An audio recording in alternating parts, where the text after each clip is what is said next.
is Marsha Fraser from Crossing Oceans Immigration Services. Let's go over to proof of funds. Now, proof of funds serve the purpose of proving to the officer that you can actually afford to study in Canada and look after yourself financially during the first year of studies in Canada. Look at the application, the document checklist.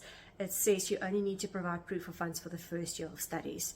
Now, what I do recommend is the more you show, the better. So don't just limit your proof of funds to the first year of studies and living expenses.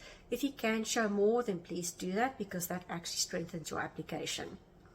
The other thing which you could do is, which serves sort of two purposes, is actually pay your first year's worth of studies up front. Now, this is a must if you're planning on applying under student direct stream. If you're applying for the normal study permit stream, then this is not needed. However, again, it does strengthen your application if you pay the full year's worth of study in advance, because not only it shows that you've already got the funds for the first year of studies, it actually proves to the officer that it's your intention to study in Canada as well.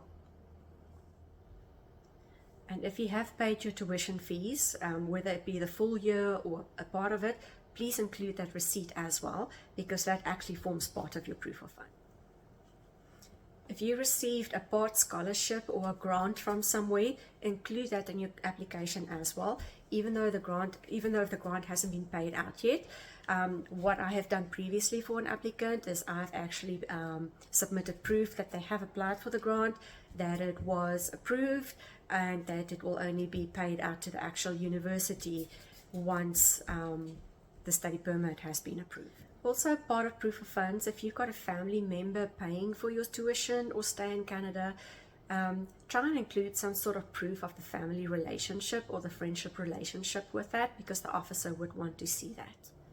Now, once you've got enough funds to show that you've got the necessary proof of funds to actually pay for the first years of studies and living expenses in Canada, you need to take one step further and actually prove that you would be able to pay for the remaining of your studies and stay in Canada.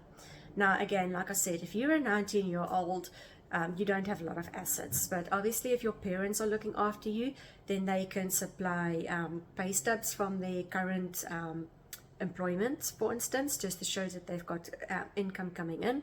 If they've got rental properties, for instance, they can show rental agreements showing that they've got rental income coming in. If they are business owners, what I would suggest is they just submit proof of business ownership and possibly just the last year or two's worth of tax assessment information for that business as well. That's mainly if they are trading as a sole proprietor or as a partnership. If you are planning on staying with a family member or a friend in Canada and they're not charging you rent, then I highly recommend that you actually get a letter of invitation from that friend or family member indicating their address, their status in Canada as well, and proof thereof, and also noting that you will be staying there rent-free. This will also lower your necessary proof of funds to cover your living expenses in Canada, because rent actually forms a big part of that.